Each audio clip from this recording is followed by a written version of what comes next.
Good evening. Our top stories tonight. Derek Carr is on his way out either tomorrow, which is the deadline for him to be traded, or it's already happened and I missed it because I am not live right now. But what happens for the Raiders? What do the Raiders look like going forward? This new Josh McDaniels team that he gets to build in his own image. How's that going to play out? What will this team look like in 2023? We've got all that for you live, or not live, but we've got all that for you on Player Profiler Today.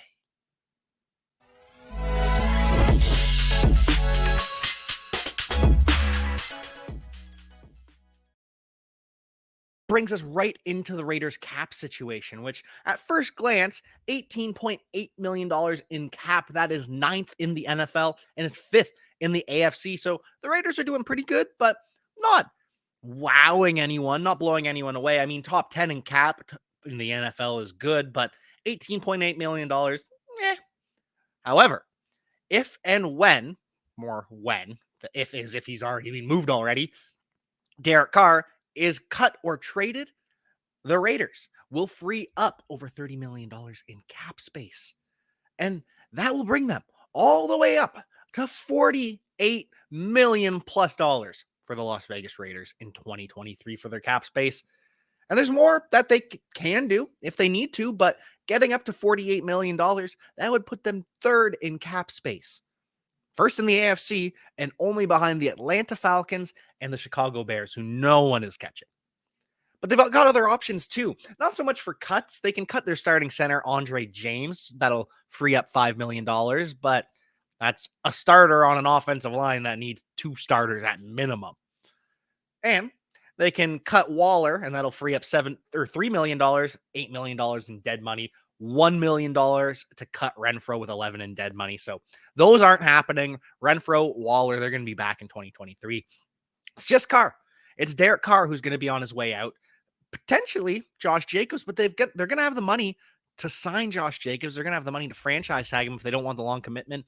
So I truly believe in my heart of hearts that Josh Jacobs is going to be back and that it's only going to be Derek Carr out of those core four. Well, I guess core five. Carr, out of the starting weapons, Carr is going to be gone, but Devontae Adams, of course, is going to be back. He just got the big contract in the trade. Josh Jacobs is going to be franchise tagged. And then Waller and Renfrow will be back for whoever this new quarterback is. But who is this new quarterback? Because the Raiders, with all this money, with $48 million plus in cap space, they can also free up $12 million by restructuring Max Crosby, $11 million by doing the same for Chandler Jones, $8 million for Colton Miller, and $7 million for Darren Waller and Hunter Renfrow. So there's other options to free up even more money to make sure that the Raiders can spend. But if they miss on Aaron Rodgers, because let's be honest, plan A, plan B, and plan C for the Las Vegas Raiders was Tom Brady coming to be their quarterback. That's what Josh McDaniels wanted. He was all in on that. Now that Brady has retired, unless they can lure him out of retirement, that kind of leaves one option. Because when we're looking at the quarterback landscape, there are two-star quarterbacks. There is Aaron Rodgers, who is available to AFC teams, and there's Lamar Jackson, who is available to NFC teams. You're not, if you're the Raiders, getting Lamar Jackson. Ravens aren't going to trade Lamar Jackson to the Raiders. Just not going to happen. So you're all in on Aaron Rodgers. You're in a bidding war against the New York Jets for Aaron Rodgers' services. The Raiders can probably afford to give up more if they choose to.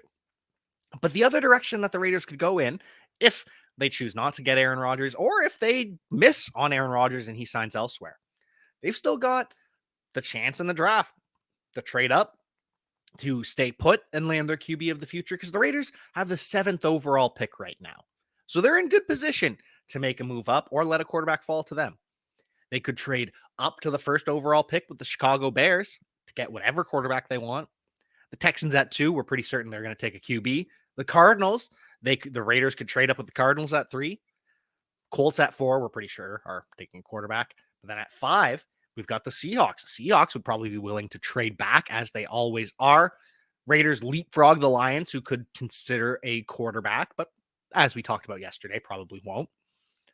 So the Raiders, the Raiders could get a quarterback in this draft. And if they do, what's that going to look like for this team? How's Davante Adams going to feel if they miss out on Aaron Rodgers, if he's helping elevate a young rookie quarterback? Is he going to be in on that? Is he going to be in for the rebuild?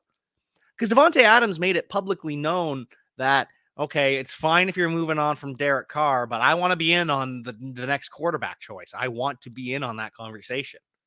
And I'm certain Davante Adams would be fine with Tom Brady. But now he's got to be advocating. He's got to be calling Aaron Rodgers all the time. Hey man, come to Vegas. Come to Vegas. Come on, man. There's no state income taxes. Come on, just you know you want to be here. Aaron Rodgers is doing the whole coy. Oh, I don't know. I could retire. Why doesn't Davante Adams buy me a house? Then I'll come to the Raiders. Oh, I got to go hide away in the darkness and figure it out for 4 days. I'm just going to be in the pitch black. So I don't know. I don't know what the Raiders will do if they miss on Aaron Rodgers. I think they'll be left with the draft, truly. Because who else is out there? Are they going to go to Jacoby Brissett for a year? That'd be fine as a pairing with a rookie, but the free agent quarterback market dries up real quick, especially when you're the ones trading away Derek Carr because he can't handle being coached by Josh McDaniels. Raiders got lots of capital. They got the first round pick at 7th overall. They've got their second. They've got their third. They've got their fourth. They've got 2 5th-round picks. If you remember, the Raiders picked up an extra 5th rounder when they traded Bryan Edwards to the Atlanta Falcons. Remember when Bryan Edwards was a thing? Remember when we all excited? Oh, Bryan Edwards! Look at what he did in the in overtime. If you extrapolate his overtime performance and his fourth quarter performance, Bryan Edwards, he could be great. The days where Bryan Edwards, where we wanted Bryan Edwards to break out, traded to the Falcons, and just I don't remember if he made the team out of camp. I don't think he did. I know he got cut. I don't know where he is now. I want to say he's with the Saints now, but either way, he's gone. He's out of here. Raiders also have a 6th round pick from Dallas. They traded away their own 6th, but they got a 6th from Dallas for Jonathan Hankins, the nose tackle on their playoff run. They got a 7th round pick from the Arizona Cardinals in that Trayvon Mullen trade. Was Trayvon Mullen a 1st rounder or is he a 3rd? Anyways, they traded away Trayvon Mullen to the Arizona Cardinals, and he didn't last with the Cardinals. And they also got a 7th round pick from the Jarrett Stidham trade. Now how it worked out was Raiders gave up a 6th rounder in the 2022 draft, and the Patriots give up Jarrett Stidham and the 7th this year. So they get that pick in the Jarrett Stidham trade. And all of that can be used to figure out their next QB if Aaron Rodgers doesn't stick around. But if Aaron Rodgers doesn't arrive. But if Rodgers does come to this team, what are their needs around Aaron Rodgers? Because QB, obviously the most glaring need for the Las Vegas Raiders. They have to figure that out because Carr's gone, Stidham's gone. Running back is potentially a pretty glaring need. But like I've said, I think Josh Jacobs is going to be back. He wants to be back. He's got the Raiders tattooed on his body. He just bought a house in Vegas. Josh Jacobs wants to be here, even if they franchise tag him. But they'll still need to figure out a change of pace back. Zamir White will be the backup, but Amir Abdullah is a free agent. Will Brandon Bolden take over that role? Because he did that at points. And what about wide receiver 3? Because we've got Davante Adams on the outside. We've got Hunter Renfrow in the slot. But then we've got Mac Hollins, who's a free agent. Mac Hollins really the wide receiver 2 for the Raiders this season with all of the injuries to Hunter Renfrow and Darren Waller. And Keelan Cole, the wide receiver 4 on the team. He's a free agent as well. And you're going to have a backup tight end now because Foster Moreau is a free agent. Foster Moreau, who people love to hate on because he's so inefficient. And I admit it. Foster Moreau didn't happen. Wanted him to happen. Was excited for Foster Moreau to potentially be a thing. He's big. He's athletic. But didn't shake out when he filled in for Waller. And they also need a right guard and a right tackle. Potentially a right tackle. They might like their 6th round pick, 7th round pick, day 3 pick, Taylor Munford. He was a part-time player at right tackle. He rotated in and out with Jermaine Illuminor. So maybe they have their right tackle of the future in place. Maybe they are comfortable with Taylor Munford at that right tackle, but they definitely need a right guard because Alex Bars is a free agent, and Alex Bars should not be a starting guard in the NFL. They had so many different starters at right guard. They had Jerome Simpson, who they cut, or was he a starter at left guard? I think he started at both, but they cut Jerome Simpson. And they started the season with Lester Cotton at right guard, and they cut him. And now Alex Bars, he's a free agent. I think Illuminor played some right guard. Just this Raiders offensive line was a mess, and they need to address it. They also need to address the defensive tackles because their nose tackle is there. Nose tackle, one sec. No, nose tackle Billings is a free agent, so they need to replace him. And their two reserve defensive tackles, Jerry Tillery and Kyle Pecco, they're both free agents. They need a third edge rusher because Cleveland Farrell, as bad as he's been, as big of a bust as he was with the 4th overall pick, he was still the third edge rusher behind Cleveland Farrell. No, sorry. Cleveland Farrell was the third edge rusher behind Max Crosby and behind Chandler Jones. So they need someone to give him a break. It can't get worse than Cleveland Farrell. Let's be honest. Need to figure out the linebacker position because we saw that they loved Divine Diablo, but he went down with injury. Love Denzel Perriman, see if he's back next year or not. Could end up cutting him to save some room. Then they've got Jayon Brown, who's a free agent, though they could replace him straight up with Luke Masterson, who filled in for Jayon Brown and Divine Diablo this past season while they were both hurt. And then at cornerback, Raiders got to figure out cornerback because Rock Ya-Sin, who they traded for in that Yannick Ngakoue trade with the Colts, he's a free agent. And Anthony Averett, who they signed from the Baltimore Ravens, who was kind of competing opposite Rock Ya-Sin, he's a free agent. And they could decide to replace them with Sam Webb, the undrafted free agent who played very well for the Raiders. The Raiders just have this knack for these late round undrafted defensive backs. We got Sam Webb this year on the outside. We got Nate Hobbs, who played slot last year, moved to the outside this year because of how weak the Raiders were in that cornerback. Either way, got to address the cornerback position and got to address safety because Deron Harmon, who ended up taking over at starter for Jonathan Abram when they ended up cutting him, sending him out the door, he's a free agent too. So the Raiders, it's not just Aaron Rodgers. They're going to have a lot of cap, as we said, third in the NFL to address these needs. But they've got a lot of needs.